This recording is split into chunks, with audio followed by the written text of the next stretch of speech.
Hello dear students, welcome to mathematics class. In this class, let us discuss one important condition for integrability. So that is necessary and sufficient condition for integrability. Here the statement is a bounded function f is integrable on the closed interval ab if and only if for each epsilon greater than 0 there exists a partition P of the same interval AB such that upper Riemann sum UPF minus LPF, that is lower Riemann sum, is less than epsilon, means the difference of upper Riemann sum and lower Riemann sum is less than the given epsilon, which is the positive number. Now let us prove the first part, that is necessary condition. To prove the necessary condition, let us assume that the given function f is Riemann integrable, and symbolically we can write that as f belongs to R of closed interval AB, means the function f is Riemann integrable in the closed interval AB. So now by using the definition of Riemann integrable function, we can say that if f is Riemann integrable, then its lower Riemann integral and upper Riemann integral are one and the same. So therefore we can write integration over bar a to b f of x dx, that is the lower Riemann integral, is equal to integration over a to b bar f of x dx. So therefore here lower Riemann integral is equal to the upper Riemann integrable, and since the function is integrable, then its common value can be written as integration over a to b f of x dx. So this is the common value of the Riemann integral of the given function. Now by the definition of upper and lower Riemann integral, now let us consider the lower Riemann integral, that is integration over bar a to b f of x dx. Now by using the definition of this one, we can write this as supremum of all lower sums, that is LPF. So this is the definition of the lower Riemann integral. Lower Riemann integral is the supremum of all lower sums, where P is the partition of the closed interval AB. Now if we subtract some quantity from this lower Riemann integral, then it cannot be the supremum of LPF, because supremum of LPF means that should be equal to integration over a to b f of x dx, means if you increase or decrease in this quantity, then that will not be the supremum of the LPF. So therefore integration over bar a to b f of x dx minus epsilon by 2. We are considering some number, since epsilon is greater than 0, then epsilon by 2 is also greater than 0. We are subtracting that number from the lower Riemann integral. Now this total quantity is no longer supremum of LPF. Now this quantity is not the supremum, because this integration over bar a to b f of x dx, that is only the supremum. Here we are subtracting this epsilon by 2 from this one, means this will not be the supremum of LPF. Now we can write this as integration over bar a to b f of x dx minus epsilon by 2 is less than LPF. So here this is by using the Darboux theorem. This statement what you have written here, integration over bar a to b f of x dx minus epsilon by 2 is less than LPF. This is by using the Darboux theorem. Here it is the statement of the Darboux theorem. If f from the closed interval AB to the set of real numbers is a bounded function, then for each epsilon greater than 0, there exists delta greater than 0, where delta is the length of any sub intervals. So therefore, delta greater than 0 such that upper Riemann sum, that is UPF, is strictly less than integration over a to b bar f of x dx. So here it is the upper Riemann integral, that is integration over a to b bar f of x dx plus epsilon. So now this is the first result of the Darboux theorem, and the second one is LPF is strictly greater than integration over bar a to b f of x dx minus epsilon. So here upper Riemann sum is less than upper Riemann integral plus epsilon, and lower Riemann sum is greater than lower Riemann integral minus epsilon. This is for each and every partition of the closed interval AB with norm of P less than delta. So here norm of P means that is the maximum of the length of the subintervals, means in all the subintervals which is having the maximum length, that is called as norm of the partition P.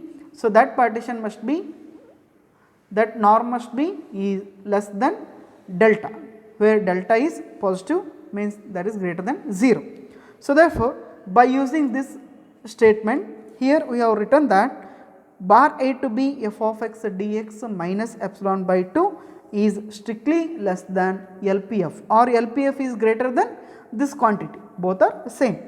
Now the same expression can be written as integration over a to b f of x dx minus epsilon by 2 is strictly less than LPF, and consider this as the first equation. So here we have replaced this integration over bar a to b f of x dx minus epsilon by 2 by integration over a to b f of x dx, because here it is given that f is Riemann integrable. So therefore, lower Riemann integral is equal to upper Riemann integral is equal to the common value, that is nothing but integration over a to b f of x dx. So therefore, we can replace this integral by the common value, that is integration over a to b f of x dx minus epsilon by 2 is strictly less than LPF, and this is the first equation. Now consider the upper Riemann integral. So here upper Riemann integral is integration over a to b bar f of x dx. Now by using the definition of this one, that is nothing but infimum of all upper sums, that is UPF, where P is the partition of the closed interval AB. Now if we add some quantity to this upper Riemann integral, then that quantity will not be the infimum of the UPF. So now integration over a to b bar f of x dx plus epsilon by 2 is no longer infimum of UPF. So therefore here we are adding some quantity to infimum of the UPF, that is nothing but upper Riemann integral. So therefore upper Riemann integral plus epsilon by 2, this is not the infimum of the UPF. Infimum of the UPF means that is should be integration over a to b bar f of x dx, that much only. So here we have added some extra quantity, that is epsilon by 2. So therefore this total quantity is not the infimum of the UPF. And now again by using the Darboux theorem, that is the by using the first result, that is UPF is strictly less than integration over a to b bar f of x dx plus epsilon. So by using the same condition, we can write the result as integration over a to b bar f of x dx plus epsilon by 2 is strictly greater than UPF, or UPF is strictly less than this quantity. And now we can replace this upper Riemann integral by the common value, that is integration over a to b f of x dx plus epsilon by 2 strictly less than UPF. And now consider this as equation number 2. Now the first equation was LPF was greater than integration over a to b f of x dx minus epsilon by 2, and here UPF is less than integration over a to b f of x dx plus epsilon by 2. Now multiplying negative sign to equation 1 on both sides. Now multiplying the negative sign to the equation 1 on both sides. So here we know that the first equation is integration over a to b f of x dx minus epsilon by 2 is less than LPF. It is the first equation. Now multiplying by the negative sign, then it becomes minus integration over a to b f of x dx plus epsilon by 2. This less than becomes the greater than, because that is the law of inequality. If you multiply any inequality by negative sign, then the inequality becomes reverse. Then it is minus LPF. Now consider this as equation number 3. Now adding equations 2 and 3. Now adding the equations 2 and 3. Here it is the equation number 2, that is integration over a to b f of x dx plus epsilon by 2 is strictly greater than UPF, and minus integration over a to b f of x dx plus epsilon by 2 is strictly greater than minus LPF. So therefore on adding these two equations we get, so on adding these two equations, this plus integral and it is the minus of the integral, these two will get cancelled, then remaining epsilon by 2 plus epsilon by 2. So therefore epsilon by 2 plus epsilon by 2 greater than UPF, then here it is minus LPF, and this can be written as UPF minus LPF is strictly less than epsilon, because epsilon by 2 plus epsilon by 2, that becomes epsilon. So therefore UPF minus LPF is strictly less than epsilon.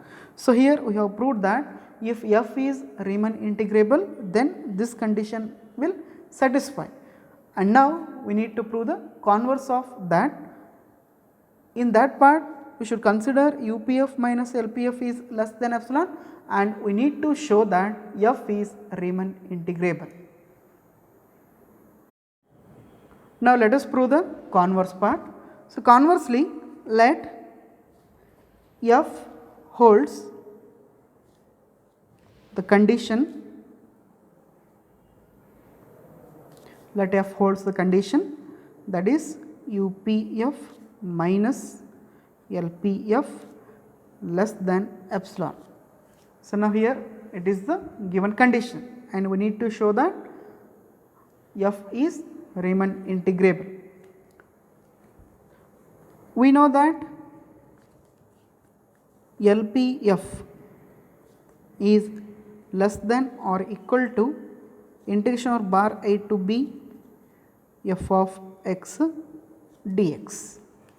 So here this integration over bar a to b f of x dx is the supremum of all the lower sums. So therefore each and every lower sum will be less than or equal to the lower Riemann integrable, because it is the upper bound or it is the supremum.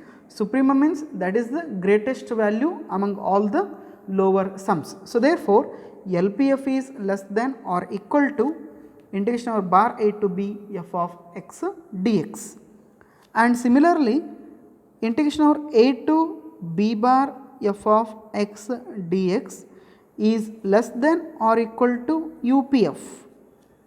So here this is the upper Riemann integral, and here integration over a to b bar f of x dx is the infimum, means that is the lower bound of all the upper sums. Lower bound means that is the least value. So therefore this value may be less than or equal to UPF, means upper sums of the function f in the partition P. So, therefore, these two are the conditions by the definitions of supremum and infimum.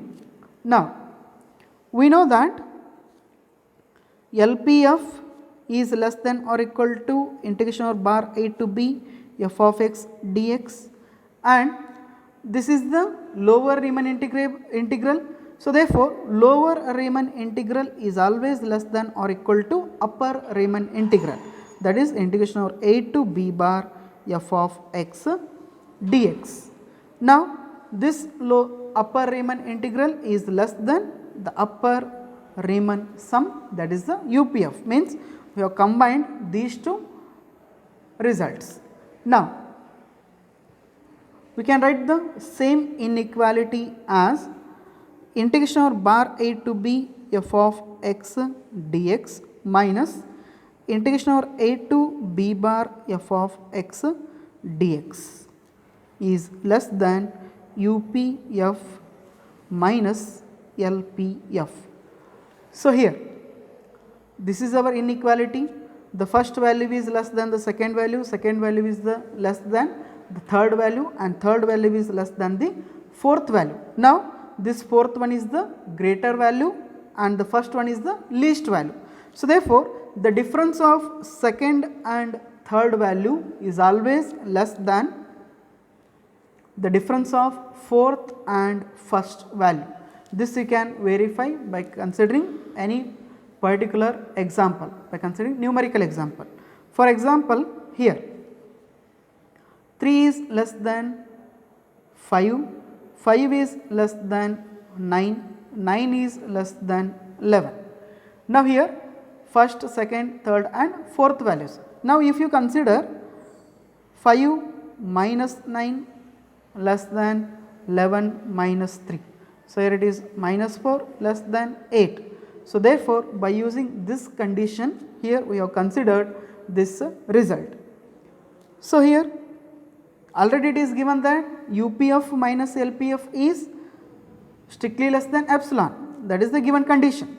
So, therefore, integration over bar a to b f of x dx minus integration over a to b bar f of x dx is strictly less than epsilon. This is by given condition. So, now epsilon is the smallest value. So, means it can tend to 0.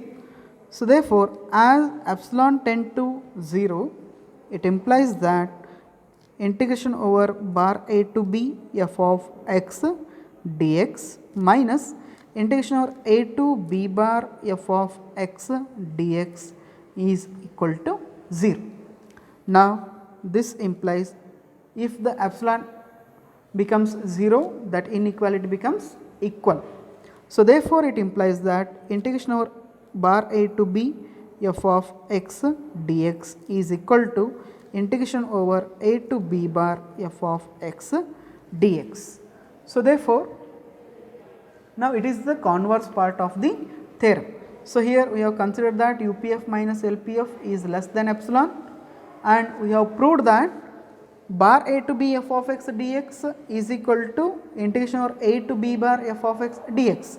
If these two integrals are same, then it implies that f is Riemann integrable, because this is the condition for Riemann integrability by using the definition. So, therefore, if lower Riemann integral is equal to upper Riemann integral, then we can say that the given function is Riemann integrable. So, therefore, by using that condition we have proved that lower Riemann integral is equal to upper Riemann integral, and that is equal to the common value, that is integration over a to b f of x dx. So, therefore, under that condition we can say that f is Riemann integrable on the closed interval a b.